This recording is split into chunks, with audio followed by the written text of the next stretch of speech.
I think we'd better come back to the question that was put by Serena Courtenay. Has he earned the right to stay in office and not hounded? Are people still trying to hound him out of Downing Street? No, I think that, of course, he has the right to choose when he wants to go. I actually don't think it really matters whether he goes on May the 4th, June the 4th or July the 4th, frankly. Or April the 4th. Or April the 4th, frankly. I honestly, I think that... Or March the 4th? It's entirely up to him. I think that it's going to be a bit difficult for him to do the February the 4th, since that's already passed. But I think that, unless I missed something, I think what people will look back on is two things. First of all, there have been predictions that the government couldn't make decisions for the last 2 years that I've been coming on this programme. Actually, if you look at nuclear power, which people have different views on, the government does have a very clear... If you look at climate change, we are taking the agenda forward. If you look at pensions, there's a pensions bill... But sorry to interrupt you on that. I don't want to go into the sort of election campaign, but given the sort of slight frivolity, the frivolity with which you answered the question, February, March, April, May, isn't the truth that actually there's no particular point in him staying? You might as well have the next man in. No, I think anyone who looks... So let's take one thing which isn't a party political issue, I don't think. Anyone who looks at the effort the Prime Minister has made in Northern Ireland over the last 9.5 years, who says now is the time for him to give up on this and not actually see it to a conclusion... So Gordon Brown couldn't do it? Now, I think after 9.5 years of the effort that he's put in, but not just as a reward for the effort, actually the trust that he's built up on the different sides in the Northern Irish situation, it is complete... well, people can hoot. What we will find, I predict that when I come back on this programme in a 6 month or a year's time, people will be saying, oh, wouldn't it be great to have that Blair back because we can't stand that Gordon Brown.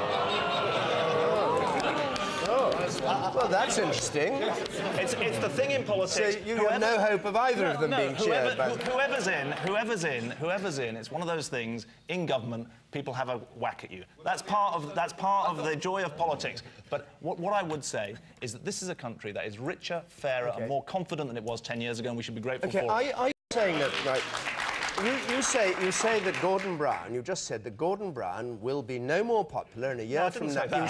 You said he'll... well, wait a minute. Are you suggesting that maybe Gordon Brown is not the right person to follow Tony Blair? No, I'm not suggesting that.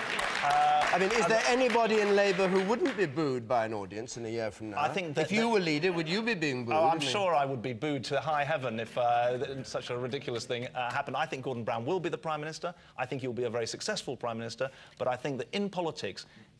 in the end, it's at election time that people make their judgment. They have a whack at you in mid-term. As Ken Clarke knows, he went through in 1981, in 1985, in 1989. The Tories looked like no one would vote for them in a month of Sundays. The point you made is there's no fresh start with Gordon Brown. No, I didn't say that at all. Well, that is the implication of what you said. You said it'll be just as bad in a year's time. What else could you mean? I said that every leader who comes on this programme... No, you actually said that they'll be calling for Tony Blair to come back. Yes, you did. Unlikely.